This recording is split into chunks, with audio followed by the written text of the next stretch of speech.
السلام عليكم ورحمة الله وبركاته. هاي رجعنا مرة ثانية مع الفقاسة.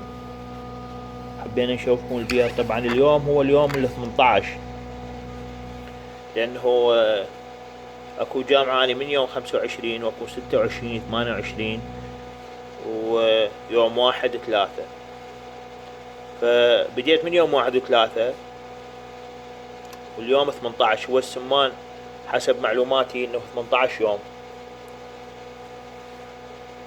هو يفقس، فهذا لا زال اليوم 18 لكن بعد ما فقس.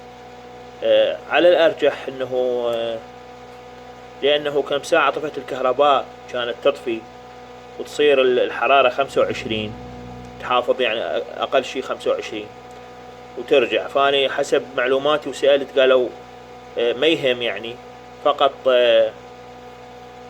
يطول ايام التفقيس يعني 18 يوم للسمان، ممكن يصير 19 20 وهكذا تباعا على حسب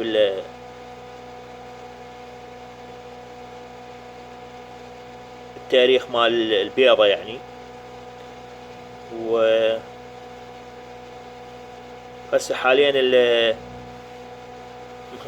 مخلي الرطوبة 59. هاي شوفوا 59، والحرارة هذا مثل ما قلنا بدرجتين او درجة ونص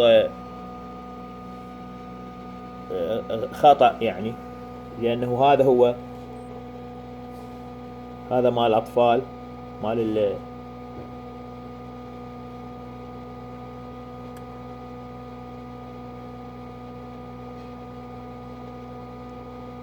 هذا يصعد تقريبا 37 ونص.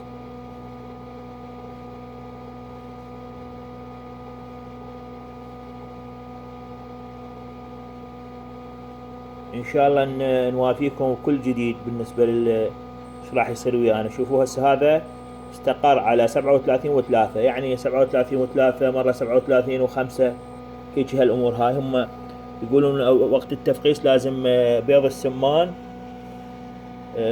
درجة الحرارة 37 ونص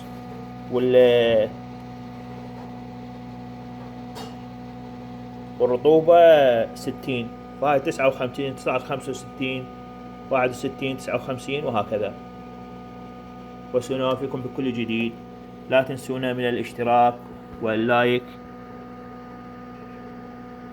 وخلونا تعليق اي واحد مثلا عنده ملاحظة او فد شي. والسلام عليكم ورحمة الله وبركاته. مع السلامة.